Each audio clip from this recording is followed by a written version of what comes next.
Welcome to A Corporate Time with Tom and Dan. I'm Tom. I am Dan. Samantha, our producer's here. Hello, Sam. Hello. Real quick, we've got the home opener of the Solar Bears game coming up. Go Bears! So if you want tickets in the Tom and Dan section, just go to tomanddan.com. I will be click on the Solar Bears link. Yeah, I will be at this home opener. Sam will be at this home opener. I'm bringing the fam. We're going to hang out. We're going to eat some delicious food and hang out in the Tom and Dan section, and we'd love to see you. Will you guarantee an awkward experience like Tom Van? You know, my experiences really aren't that awkward. I mean, I guess I could try. Should I start fabricating? Manufacturer. No, hold on a second. Hold I'm on. the awkward Hold one. on. You're the wheelchair. Don't take off. No, I think I'm awkward too because the last time we were at the Solar Bears, I poured an entire beer on a child. Oh, that's right. A big boy beer. Yeah. Right on the kid's head. Did they deserve it? That was an accident. Man. It was an accident, but I mean, I doused them good, and they were happy. They took their shirt off and were whipping it around. It was super fun. Also, if you want information on our Tom and Dan cruise, we're cruising maybe one more time. Yeah. Next year, 2024, go to tomanddancruise2024.com. Check it out on the MSC Seashore. Yeah, it comes with a free drink package and Wi-Fi, so unlimited free drinks and Wi-Fi if you book on the Tom and Dan You cruise. could theoretically walk on the boat, go run for a public restroom, and hide in a stall with like 12 margaritas and just surf the internet away from your family if that's what you want to do. Yeah, and never pay $1. Yeah. You got to pay gratuity. I think that's the only thing You used to be able to cheap out on that. Well, one of my favorite things of old cruising is that at the end of the trip, they used to give you little envelopes and you tuck your money in there. And I remember, and you used to do that. I remember doing it with my mom and dad. I remember one time my mom forgot to. This is before ATMs. I remember bring cash. Yeah, my mom forgot to bring cash. Well, of course it was her fault, right? Because that's what my dad said. And I come from a long line of men who don't take, accountability. No accountability whatsoever. So my dad screamed, "God damn it, Cal! You didn't bring any cash for the Puerto Ricans." Yeah. He doesn't know other races. Yeah, he didn't understand. He didn't even know where he was. Yeah. Now they make it. They build it in because guess what? No one put cash in that envelope. And then all the workers and the employees are like, "You have to change the system. No, you put These something people in are the envelope. horrible." You're wrong. No, you put other envelopes in the envelope. Everyone knows that. Yeah, so they're like, "Oh, cash," and then nothing. They feel it, and then they put it in their pocket. They're like, "Thank you, Mr. Dennis." So I feel bad because our guest has been sitting here for for a long 15 time. minutes. And I'm talking about my medical history. I have a job, people. Sorry. We're sorry. So Fest is coming up again. Yes. And Sam, of course. Fest how many is the years best. have you gone out to Fest, This Sam? will be, I can't remember if it's third or fourth. I think third. Okay. And that sounds wrong. So For it some seems reason. like you've been Right? I know, it does seem like I've gone I mean, a lot you have a longer good than memory, but that doesn't sound right to Like, me. yeah, I've like, seen costume COVID changes. messed it all up. Yeah. You went to the Fest before COVID, then there was no Fest in like 2020. Yeah, maybe and then- that's why, yeah. Okay, so it seems like a longer period of time. Sure. So anyway, and Craig, our guest today, came in last year to talk about the show at Will's Pub that happens before Fest. Yeah. And it's with all the bands that come in from out of the country. Yeah, this is one of the most unique shows you'll ever find. It's called Foreign Dissent, and this is Foreign Dissent 8. Yep, happening is. October 23rd. Congratulations on making it this many times. That's a lot. Thank you. So, Craig, is there any new things happening this year? How many bands are coming in from out of the country? Tell us about it. Yeah. So every year it's kind of new because I try not to have repeat bands. This year I've got 7 bands from 5 countries. Okay. Some interesting different things. I've got a heavy band playing this year. So Ooh, I love fat so people. kind of Big boys. Big boys. Like Screaming Trees. They call Remember 'em Screaming Trees? Screaming big Trees. boned. Screaming Trees used to be the fattest Seattle band. Yeah. And that's why they didn't get signed. You can look it up. There are articles written about how musically they were great, but they didn't have the look because they were the Connor brother. I think they were the Connors, and they were big flannel, backwoods, long-haired big boys. someone should do a fest of just like heavy set bands. Yes. What's the fattest punk rock band? I don't know. Like, there's not that many fat. We need punk fatter rock bands, punk rock right? Yeah, there bands. are. Yeah, You guys don't go to punk shows. They're Yeah, you're right. Yeah. She's right. Hold on. They got to be out there. They're out there. Yeah. Okay, guys, heavy. I meant more like metal and hardcore. Oh, okay. Yes. Okay. Not I like that not too. a weight All right. comment. Okay. I like Dan. that too. I'm sorry. Yeah, I'm sorry. yeah. Don't cancel me, it's bro. Fine. It's fine. Too late. And I have a sponsor this year for the first time, so shout out to Park Ave CDs. Hey, all right. nice. Good friends of mine, so pretty exciting to have that. I love really, those guys. That just means some extra money for the bands. It's not for me. So, yeah, we're stoked for it, getting super ready. I've got gear. I had a box of cymbals show up at my house. I had no idea what band it was for until like a month later. I was like, okay, I guess this is for one of the bands. That's right, because they have to ship all their instruments over before they come. Right? Were they just loose in a box, or were they like? I didn't open it, but, Okay, it's super heavy, and it's from the Zildjian, whatever Zildjian. Yeah. One of the. And so I knew it was drum related. Craig, how do you not know Zildjian? I know. This is embarrassing. Haven't you been around? I'm gonna get No, canceled but you now. should know that. No, like Zildjian and Sabian, they were brothers, and then they split apart, and I think they bitter enemies. I think they hate each other. No, the Great Brass Wars. Wow. I know you're not a musician yourself, Correct. Are you? Yeah, yeah. No, I wish. But you've been around the music industry for so long. Yeah. that I Even figured, Tom knew Zildjian. He was very proud of it. He's so proud of it, he's going to give you S about it. If you just told me name a cymbal brand, Zildjian would. Yeah. I mean, it was one of the only brands I could even think of. Right? There's only one that makes me giggle a little bit, and that's Pasty. Isn't there one called Sabian? Sabian. You just said it. Yeah, I did just say it. Oh, And sorry, I also sorry. gave you a little of the folklore. I believe that they were brothers that split apart. Sabian and Zildjian, they hate each other. Okay, enough cymbal shaming. Go on. Yeah. I'm a Sabian man myself. I just gotta say that. I've thrown it out. I like Sabian cymbals. Also, like I understand you want to play your own instruments, but if you're going to a different country for, I wouldn't ship my cymbals. Is that what you're asking? Well, just can't Little you Daddy borrow Daddy- them? No, I borrow cymbals. Yeah, like can't someone else just like another band just let you use their kit? It's about the same, right? But with drummers, though, it is Well, a it's weird tricky. thing. So, like, when it's all foreign bands that are all dealing with the same situation, none of them are coming with instruments. So, yeah, like at another show where you might have some domestic bands playing, 100% they're going to borrow instruments from those band members. But in this case, I know there are folks that are coming over, they're going to rent. They're going to contact bands that they happen to know in the area to borrow from. Gotcha. They might buy instruments. I've had bands that come over, buy, and then take them back. So, yeah, it's You the wrap them in logistics is cellophane crazy. first, though. I've seen that people do that. Okay.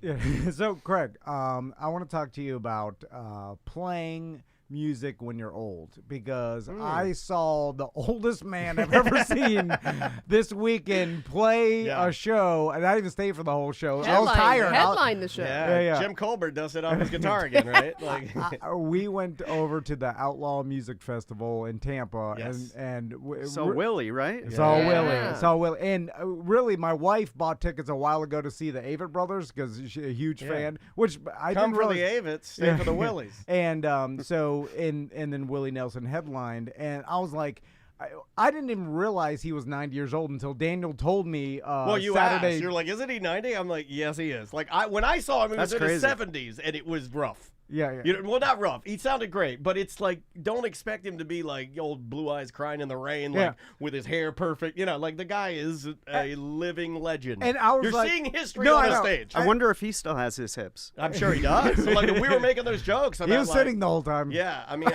he's in good shape. Because I was like, wait a minute. Sitting's bad for your hips. I don't think he could have done a standing show. I mean, the guy's 90.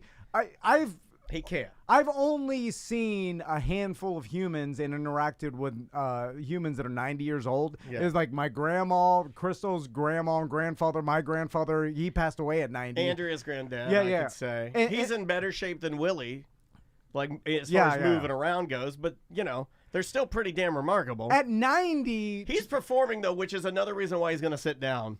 He's Still having breath control, and he's still having to remember. Probably just smoked a joint. So. But how do you remember the He didn't songs? And he's got a million songs. Yeah, I know. I couldn't remember my wife's cell phone number at the doctor this morning, but he's got a million songs he has to remember. Now I'm sure he gets some help. He didn't have a teleprompter or anything. He was Nice. sitting up there, like, as far as I know, I mean, maybe it's hidden in the floor. I don't see it or something. I mean, but actually, he could be dead and just reanimated. We don't know. We're not Hologram. Animatronic. Who knows? I just Could be a puppet. I was watching him perform on stage, and I'm like, it is incredible that a 90-year-old man, and I say man because women last longer than men, and especially what his life has been. You know what I'm saying? Like, I understand if you get to 90, you've been in CrossFit your whole life. You know what I'm saying? Like, Willie Nelson's been touring for how long? It's a bandana denim life.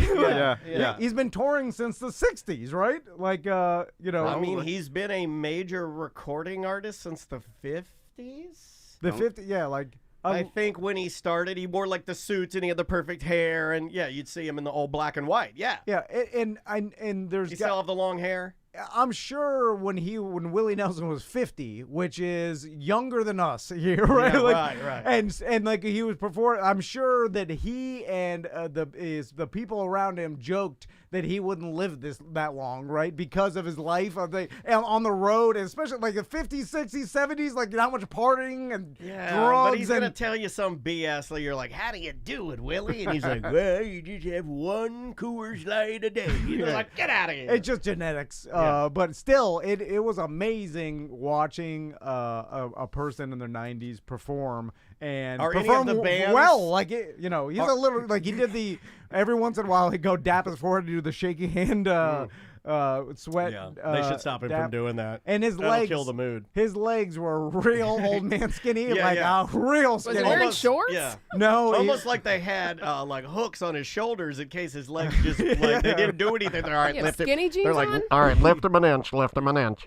He's got those shakers. Hold on, let me show. He looks like his legs look like bristles at a car wash. They're just akimbo. They're just shaky. No, but the chat checking in. Tom, you also have shaky hands. No, I know. Well, they call him they call him Castleberry Willie Nelson. Castleberry Willie.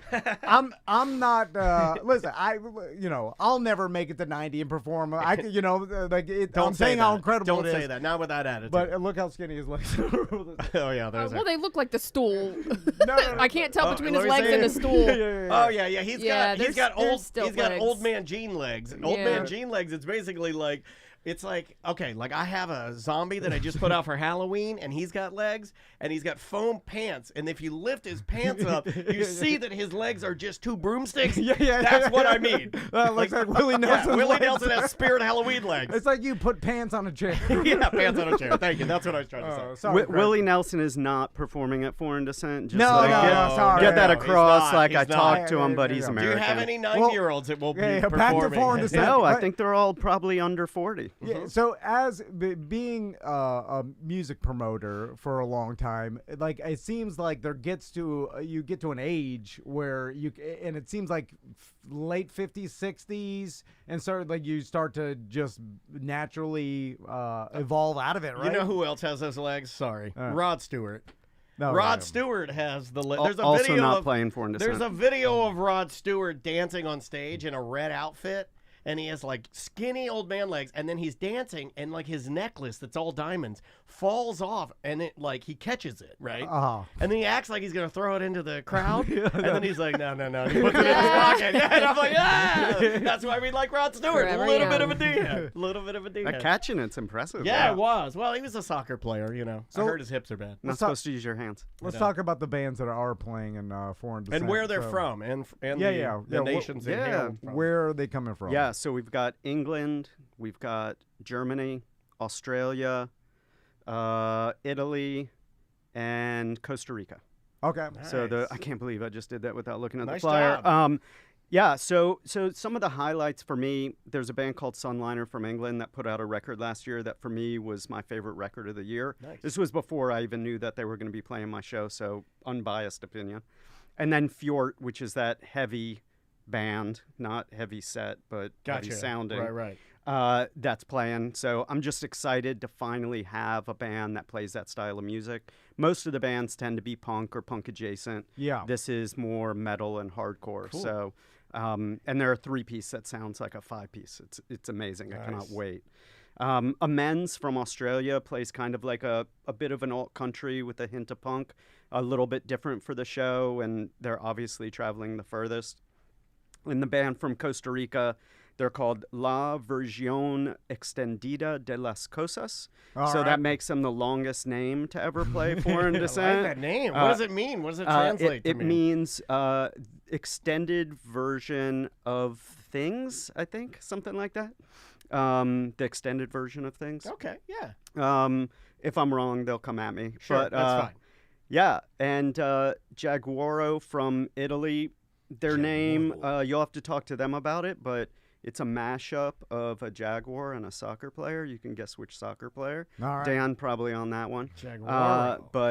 But they're super anthemic. Like all their songs sound like the kind of song you're going to be screaming the lyrics to. Nice. Super. If you're an Iron Chic fan, they're a band that's going to resonate Break with your people. back, make you humble. Yeah, well, yeah. You No. know, What, I don't hear too many bands coming out of Costa Rica, right? You know, That's like, the second time I've had a band from Costa Rica. Really? Yeah.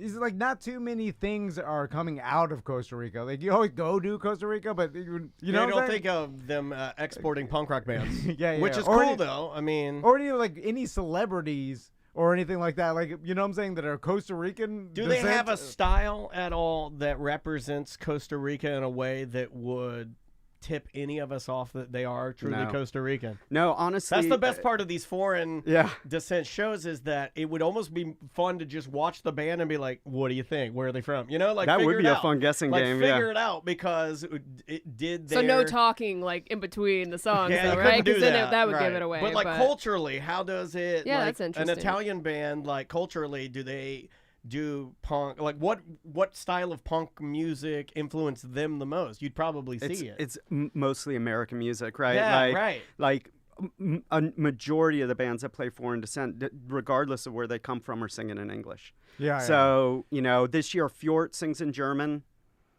And that might be and the Costa Rican band sings in Spanish. But Okay. other than that, That's cool though. and I have got 3 bands from England, so I also feel English, like obviously. German metal band, like you sing in German, it's Oh, gonna dude. complement the music, Yes, right? 100%. It's a harsh language, man. Like I know some German. It's like it's gonna sound good. Yeah, it Th- gives a brutality to it Yeah, that's man, awesome. for sure. There's a huge like punk rock scene in South America. Like I remember our buddy Tony has told us about like Venezuela and like and Yeah. even I He's remember introduced me to bands. remember when NoFX did that like Backstage Passport? Backstage Passport Yeah. documentary series or whatever. I've never and- seen that many people at Yeah. a show. And then they'd go down and they did their tour went to like Brazil, whatever. And then the shows they were playing there were so big They that looked it on blew stage. my They mind. were just so massive that it was like I don't want to be there. It's like Yeah. that's too much. You know, there's Look like 100,000 people. Yeah, it 100,000, looked like a sea Woodstock. of bodies, and I'm like, holy moly. Yeah, it's crazy. Because they don't have a lot of American bands that Yeah. go, so when they Yes. do, they all show Yeah, up. they do. For I sure. was just seeing photos of Descendants in Japan, same kind of thing. Like I was like, oh my gosh. Yeah, that you know, and Yeah, true. If you get like a heritage punk rock band that doesn't go to Japan very often, and then they show up, and a band like Descendants that can still play, Yeah. I don't know how many people do you think were at the show? I don't even know what the venue was, but I saw scenes from it and I was like, Yeah. that's bonkers. I wonder what. And then imagine how much corruption goes on. Like you started having to know, and that's why it's hard to probably put on because you got like some local promoter, Right. and then like Why they do you think people in Japan are so corrupt?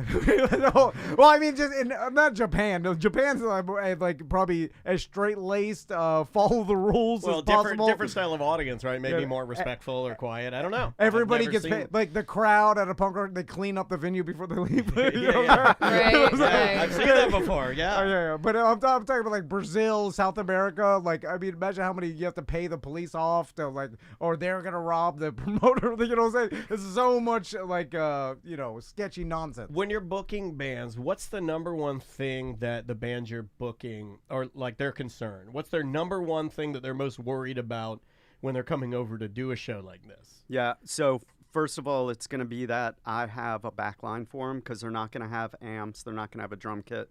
So making sure that I can provide that equipment for them because they'll figure out the instruments and cymbals. I think that's the number one thing, and then the logistics of it all. So when they're coming over from this far, most of these bands want to set up some other shows around it.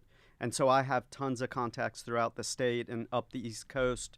So I try to help them kind of figure out a route for a whole tour out of it because it benefits me that they feel like they can pull this off and maximize their time. They're not going to come over and just do my show and then fest. There's 4 days in between it. So Right. either they're coming in sooner, starting in New York, touring down, or they're going to come into Orlando, do my show, then hit Tampa, St. Augustine, something like that. Gotcha. And so I try to help make all that happen, at least with the contacts and connections, so that they feel like they've got that kind of support. And providing them ways to get merch. You know, I give them my shipping address and all Nice. Craig, when it comes to being a promoter, what's the best quality to have? Is just being organized and like being a cool person to work with, because you just have to be cool with everybody. Kind so of that putting you out fires. yeah. Right? Like is the job? Because I remember when I heard about on 60 Minutes, Adam Schefter from that does all sports, reporting or whatever.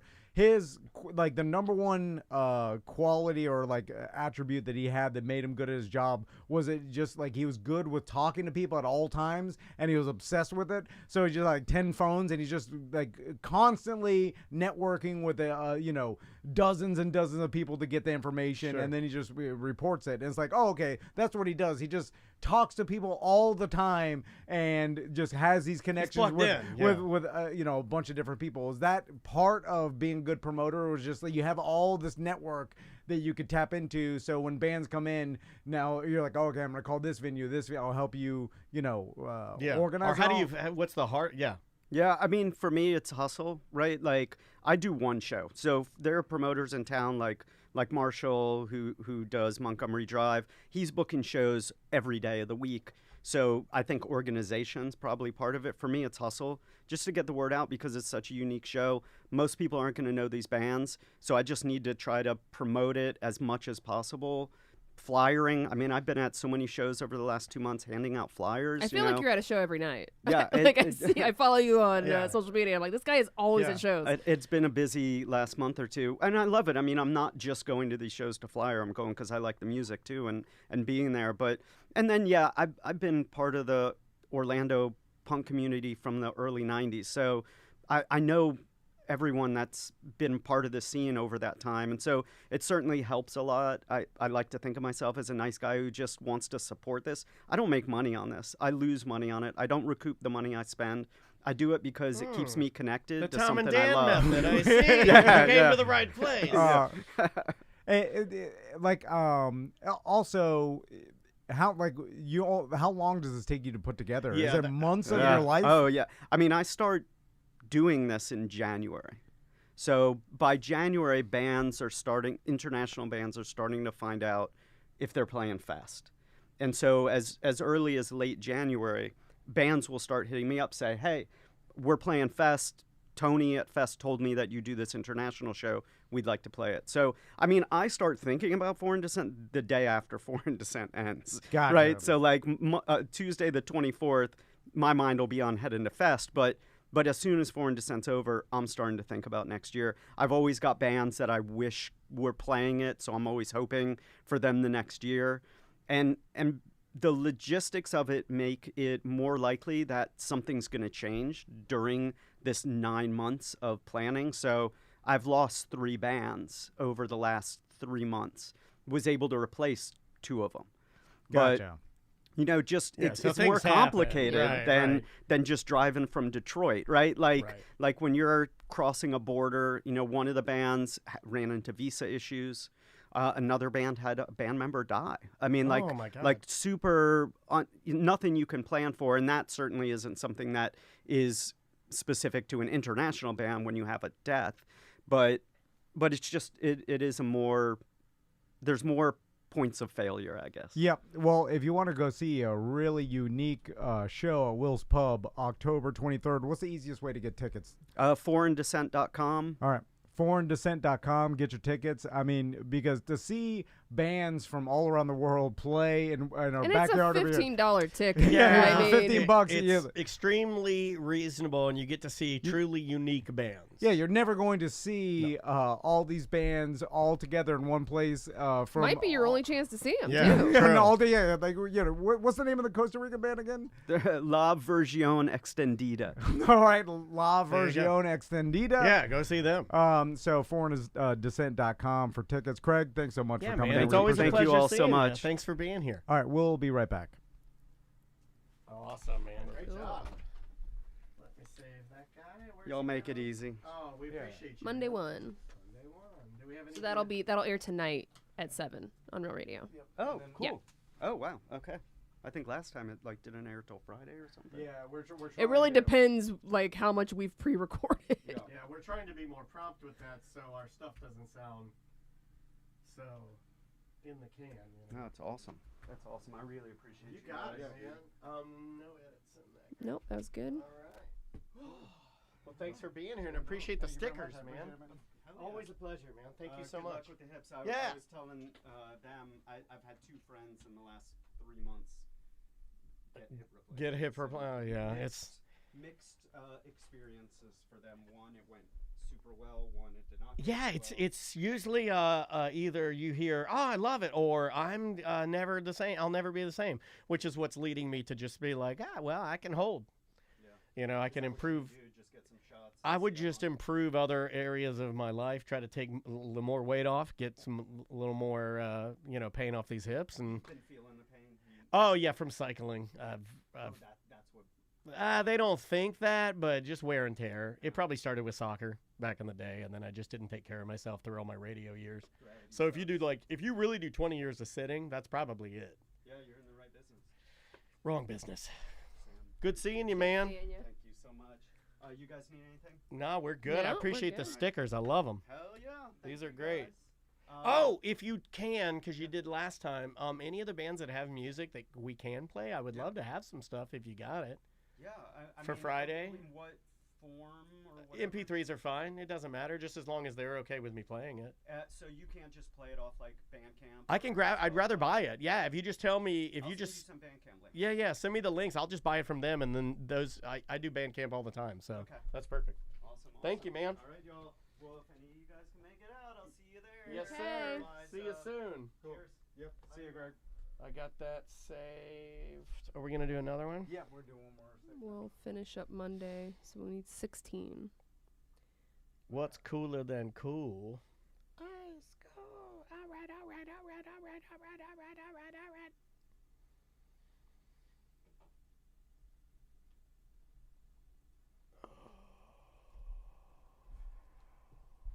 It's World Post Day. Curious Events Day. Health and Sports Day, only in Japan. Independence of Gaikwell Day. 1 beer and a pizza day. 1 beer and a pizza? A full pizza and 1 beer? I'd rather have a couple beers and a couple slices. Can I have 2 beers, 2 No. slices of pizza? Why is it got to be 1 beer, and a 1 pizza? National Digitool Day. I don't know what that is. All right. I'll bring us back. Yep. Do we know what we're doing here? Yeah. Okay, here we go. 3, 2. Welcome back to A Corporate Time. So a couple things. We interviewed Willie Nelson's harmonica player. Yes. Mickey, hold on, don't tell Mickey Angelo. Raphael. Mickey Raphel. Yeah, Mickey Raphael.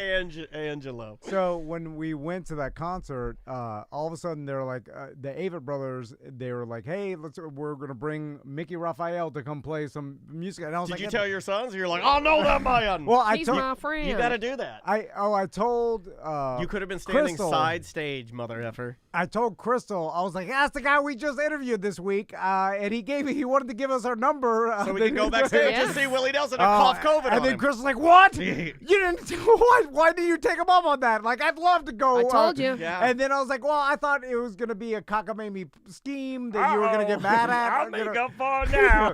And then she was mad the rest of the time. Yeah, And yeah. She could have been Silent treatment. talking backstage with the Avett brothers, the band that she's seen 9 times apparently. Wow, that's like her in sync. Oh yeah. And then she's 9 times. she's Holy smokes. seen them in Red Rocks, down in the Keys twice. She's traveled to see Yeah, him. It's like the man. Grateful Dead for her. I like that. and, I like that she has I don't have a band like that now. Yeah. I like that she has that. If you look at it, it does give you a reason to go to these places, and it gives. I'm gonna start doing that. Where I forgot who I heard a podcast where somebody was talking about how they try to make it a point to go to the hometown of whatever band they want to see because their shows are always better because they're playing for their hometown. I'm like, Makes that's a really sense. good idea. Never even Makes thought of that. sense. I'm gonna start doing that Like just when I can, obviously. find out when they are playing, Yeah. where they grew up, and then fly there just for that Right. show. Yeah, and then get good VIP tickets because that's another thing I realized with like this mid-Florida amphitheater in Tampa, and then Sam was, Oh, I had a horrible experience the last time I was there. But I think I've had one good, one bad. I don't think I've had. It's all over the board. The sound was fine when we were there. Like it didn't. That Thank didn't seem to be a God. problem. But I do have a couple funny stories I'll tell on the BDM show today. One really crazy one, but. We walked by this area right in the middle that had like high top tables, and it was like a VIP seating. The Mickey Raphel VIP seating table. And then I was like, as we were walking to our seats all the way at the top or whatever, nosebleeds. in the middle, I was like, well, we should have just paid the extra for the nicer. I always say that. Like, I always tell you that. Like, yeah, they probably would have been. I told you that for $500. No Effects too. I told you that. No, I know. He just paid the extra for. Although the No Effects, Yeah, VIP, that would work out okay. It didn't look like it looked like a sea of people to the left of the stage. Yeah, it was like, weird. I was told they oversold it. Yeah, and so like I mean, I heard VIP was a little tight. it'd be standing in the back of Yeah. a bunch of people anyway. But anyway. But why not, right? When I did see those seats, I was like, What man, were we they should've- though? I wonder. I mean, big dog seats I for don't know. Willie Nelson might be expensive. No idea. I mean, there was closer ones, but I'm like, these venues always have like some sort of boxes or VIP seating. That it's expensive, but if you really want to see the band, like that's so much better of an experience. The new thing they do is they give you a lanyard. Like they did that for John Mayer. Like when I had the really good seats for that John Mayer concert. That way you don't have to keep pulling out your ticket. They know that you got the lanyard. You had like a lanyard and you're in this area. And it looked cool, and like they do little things to trick you too. Like they put the lanyard in a bag that just said John Mayer on it. So regardless of whether the bag was 2 cents or not, it was garbage. But just because it was branded, it tricks you into be like, okay, yeah, this all is right. fancy. Yeah, this is good. worth the price of the ticket. Yeah. Is it? Yeah. Probably not. But you're not paying for the tchotchkes. You're paying for the access. You're paying for the bathroom. You're paying for sitting fourth row. Yeah, You're paying for the air conditioning or the mist tent or whatever you're paying for. The lanyard is valued more than it actually is valued. True. Like, I'm sorry, We're tread lightly too, because we might start doing this. I'm gonna start giving every media. Here's your lanyard. If you can get a lanyard, like people like a good They love a lanyard. good lanyard. And I'm trying to tell you. Yeah, they think they're like, oh, this is nice. Like, oh, even if the lanyard has no powers, because lanyards. It only costs 92 cents. Yeah, lanyards though should get you places. Like you hold it up, you go backstage. That you don't even need to do that. If you just give them a lanyard with your dumb face on it, and they're like, "Oh, wow, it's a lanyard with Dan's face on it," and they're like, "I'm special." You're not. People value it as like the cost of a VIP ticket of like hundreds of dollars, but you could just get. It's like should you get a lanyard? Like, is it like just give them to everybody? But we'll devalue the lanyard. We'll has start the giving value been sucked out of it though? In the idea that like. So your idea would be give lanyards to everyone. Well, people still, as if you're trying to give them something that they perceive as a higher value than it is. Like it costs 92 cents of strap with a plastic thing and like a paper. Where are you? Are you like a little metal hook?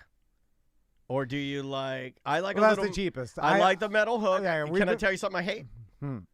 I don't like the lanyards that pull apart in the back with the little plastic thing. Oh, yeah. I don't like that. Oh, the buckle. I'm a traditionalist. Yeah, I the don't snap like. away. I don't like a snap away. Yeah, me either. And I don't know what that's for. I don't know if that's to protect it your also, neck. like, if you have long hair, like, it gets caught up in your hair. Yeah, like I are don't you like too that. lazy to just pull it over your head? What is that? You have to like no one's head is that big where you can't not. put a lanyard It's over not like it. one of those bras that breastfeeding women have, which, by the way, all bras should have an easy access port for your boobies. Right? All bras It's should disturbing, be though. like every It looks bra. weird. Not when something's coming out of it. I like it. It's like a zipper for a bra. It's like pulling at your ding dong. It's like it's a zipper. But it's like encased around. You have the ball Yeah, you have around to pull it through. It's like a window. It squeezes the base yeah. of the boobie and makes it. Then boobies only look best hanging. They don't look good squozing. I've said what I've said. I've said what I've said. And when I see one of my friends breastfeeding, I can't look away. No, You know no, the no, one no. we're talking about. The one we're talking about? I can't look away because she's gorgeous. I can't look away. I have to look at her. No, but when I put my sunglasses on, I stare right at it. I put my sunglasses on, I stare right at it like Terminator. It shouldn't be sexual, but somehow it is. It's totally sexual. Yeah. Is it bad if I Gross. pretend like I'm the baby? In my brain, I'm like, I want her with that baby. So, not to switch total gears, but I had something happen to me that if you explain this to my grandfather, he would never understand how, in what scenario this could be true. Would you lose Mickey Raphael's harmonicas? No. So I needed to change the oil to Tommy's four-wheeler that I bought him, right? Because we went riding over the weekend. Why didn't the guy you bought it from, he didn't do the maintenance on it? Well, I don't know. I don't trust that anybody does the maintenance. You Okay, know, that's fair. you don't ask. You know, it's a four-wheeler. You change the oil Did you every. do the how many hours you got on? No. It's one of those. It's a small engine. Whatever. I'm just gonna change it. Okay. And so to change, it's just draining it and then putting oil back in. There's no oil filter. I found that out by Google searching. But I always YouTube these things just in case, because the YouTube video will walk you through it, and then you won't run into any sort of, sometimes you're like, oh, well, this is something unexpected. You should It have just used my shows guy. you. You should have used my guy, the deaf guy. The deaf motorcycle mechanic. Well, He has the best videos because there's no talking. He just shows you what to do. It's awesome. But every motorcycle and four-wheeler is different. A little It's got their different. So you could find the good thing about the internet now on YouTube is every single thing Every is model. on there. Every model. Yeah, so you could find how to change whatever oil on any sort of four-wheeler you I want. did it with right? my Tesla this weekend. I have to change the air filters in there. You just go to Yeah, YouTube. Yeah, Crystal did it with her air filter in her Traverse. Oh my God! Look at because this. We can do it. only because she's like, if I had to pay someone to do this, it would be hundreds of dollars, and I could do it myself. It's just I like you that. gotta take off the like a dash plastic or whatever. Yeah, couple little clips. YouTube walks you through it anyway. So I just searched, KFX 90 is 2021. That's what this four-wheeler. And what came up, and maybe we could even bring this up. Okay, yeah, So look up KFX 90 four-wheeler, 8-year-old girl. So the video I watched on how to change the oil on my son's four-wheeler was made by an 8-year-old girl. Okay. Because it was her four-wheeler, and her dad was filming, and I'm sure her dad taught her how to do this, Right. but she was walking you through how to change your oil, right? And then, so I didn't think anything of it. Of course, I'm just like, all right, good information. She goes through each Give me step. the info, baby. She goes through each Is this step. her? She's super cute. Oh, yeah, that's it. I'm How watching. cute is she? Oh, my stars. And so her dad's helping her out. It's awesome that she does this, by the way. My son's. No, they would do this. They could do this. Listen, if I ask them to come out and help me change the oil, it's going to be. First of all, they're going to you standing have to around make sure bitching. the engine is warm. Second of all, you So- have to put it in the air. Oh, she's so cute. And I was like, imagine if I told my grandfather that I learned how to change. Seriously. You should never tell him that. Well, he's dead now, so I He's can't. listening from his grave, and But he's I was like, mad. yeah, imagine- He's mad you're promoting this. I wouldn't even put this on the show. I was like, I'll cut this out. I learned how to change my 9-year-old son's four-wheeler oil from an 8-year-old girl. because he'd be like, no, it would. If I told him this, he'd be like, how is this possible? It doesn't even make any sense. But the internet makes this possible because this girl learned how to do it from her dad, and she's producing a YouTube video. Yeah. She has a love for YouTube, and she also obviously rides. She's in a riding family, so she's like, oh, I know what I'll do. I'll make a video for little kids. And this makes perfect sense. We experience this all the time on the internet. People make these videos, but look at her go with her little impact wrench. To tell, it would be. It doesn't even compute to someone like my grandfather who he would be like, how would she know how to do this? And she figured that out while she was baking pies. Well, not even the sexist thing. It would just be like, how did this even happen? Right. You know what I'm saying? But it's the power of the internet. Did you show your boys so that they could, help you the next time? No time. An oil needs to He be had to change the oil fast. See, the problem with 2023 is, and I've tried this with shaming them with Maisie and how strong and dedicated I'm not talking she about is. shaming. I'm saying, listen, this little girl can do it. You can do it next time. Yeah. Well, and then they tell me, they're like, well, she is into this. She's tough. But also, she wants to do because it's not like, when we... but shouldn't you teach them responsibility of maintaining Are you telling me that? Are you telling me that they're not that into it? Huh? Are they not that into it? Well, it's harder for me because I just have to get it done. Crystal's out. Right. Crystal. So the problem is that you have limited time to enjoy riding with your boys. Sure. So you're not gonna try. Now's not the time to have a teaching moment. I get what you're saying. Not in that moment, but they should on paper. They should learn the maintenance, and as they get older, I'll try to teach them the maintenance of like changing oil and how to do it. You don't really do it right. And your sister does a lot of that in Cymbal Power Sports. But then, number one with fast fun. It's also more. It's more of it's my fault because I'm too lazy to put in the work to teach them. It's easier just for me to do it myself and then ride with it. I'd be out there all day. That makes sense to me. I'd be like, come out, and then I'd be like, this is how you do it. And like, okay, Sam. Actually, and then if I'm you like, ask tighten yourself, the bolt, and then they do it wrong. I'm like, you're not going to get mad at them. No, you're not going to get mad at them. You're just lazy. going to want to do it yourself. You're going to be slow and meticulous with it. They're not going to want to do it with you. Like, I'd love to be the dad that makes a YouTube video of their, but son or daughter. That's not those guys. I mean, how long did this take? I have to learn how to edit. I don't even know. It's a 4-minute video, dude, and she put a lot of little edits in it. Like, she worked hard on this video. I feel like if the dad did the video, but but he's smart. He's a genius for doing that because obviously this is impressive to people. He right? made her feel empowered too. Like when let her do her thing. But then that's not something that you. It's also shaming the rest of us. I want to write an email to this guy. No, that's you feeling shame. No, because I know he did this. And like, this makes me look like dad of the year. My daughter and everything. I know why he did it. You're crazy. Look at him. He's bragging with his Livestrong bracelet on. Yeah. He's like, I'm the best dad. Smug MFer. My 8-year-old daughter changes her own oil on her 4-wheeler. I mean, better than all you dads out there. You do get pumped up a little bit about it. Like Maisie has now graduated to making. She did it this morning, and her mom's out of town.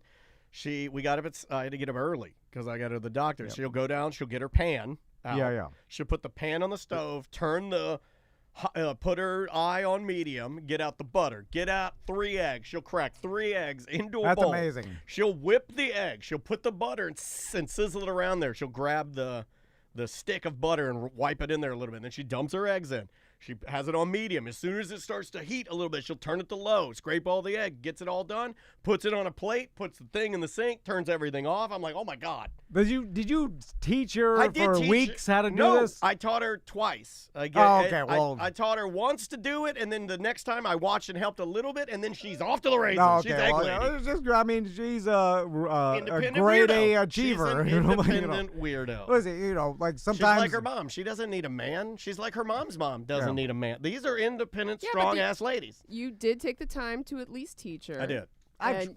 Yeah, but I've tried to teach my sons how to make their own scrambled eggs or like eggs or whatever. They, I'm like, here's how. I guess you're not into eating. Oh, you gotta pull that one. Better. What am I supposed to do? You're supposed to raise your children to be adults and be able to take care of themselves, right? I'm supposed to. Mommy and daddy are not going to be there their entire lives to make them eggy sandwiches. But it's a dichotomy too, because the more I do that, the less time I get to spend with her, right? Well, not if you're teaching her stuff. I mean, but there's only so much I can teach her. What do I need to teach her? She's a dancer and knows how to make eggs. Maybe she can teach you something. She's done. I've taught her everything. You know how to cook eggs. You can basically cook everything. But it's who Maisie is. It's not the fact that, Daniel didn't put in the... this will never be a winning argument with you because you just throw your hands up and you're like, that's just not who my boys are. But it's like, well, you have to teach your kids and raise your kids to be I'm like, who taught Tyreek Hill how to run? His mom's going, I don't know, he's running, just ran. No, he's fast as hell. That's not a life skill. I'm just saying, he's born that way. Do you think you could teach your boys to be a little bit more independent? Of course. I mean, I have to put in an insane amount of more work. I'm just saying, like, Maisie was born an independent woman that what he's saying is how much work am I putting into her doing that? I understand. And it's not a lot. But that is your job as an adult, as an parent. Well, that's what I'm saying. It's horrible. I have to put in, I think quadruple the work to get Tommy and Max. Unfortunate genetics for you. Because you're teaching yourself. Right. Okay, that makes sense. Because he's teaching himself. Well, and you don't want... It's not even teaching myself. It's just like to get them to even close to how independent Maisie is, just because Maisie was born that way. She's like her mom. That's the cards you were dealt, buddy. Get to work. Get to work. I'm trying. Oh, God, too much work. I like Sam says get to work, and you go, I'm trying. It's fine. All right. It is fine. We'll be right back. That's hilarious. All right. That is Monday 2. Do we want to do anything else, or do we want to... wait Well, and deal with BDM and OG. We can come back. We could just do a 15 minutes. I don't know where we'd put it. I'll put it like Wednesday 4 or something, or Wednesday 3. So tomorrow, but we're starting with Weird Job tomorrow at 10:30, right? Yes. And then we might have the young professor in once he responds to me. How's he doing? Great, apparently. I love that guy. Oh, yep. He just literally emailed me back. He'll be here tomorrow. He was just up in the Publix blimp. So we don't really need to record. Let's all right, let's just we'll reset since Daniel, you have time to get yourself ready because you just literally walked in before we started. I'm fine. Yeah, we can. But yeah, we'll and then we'll come back and do the BDM and OG show on Facebook. Cool. Okay. All right, y'all. We'll see you over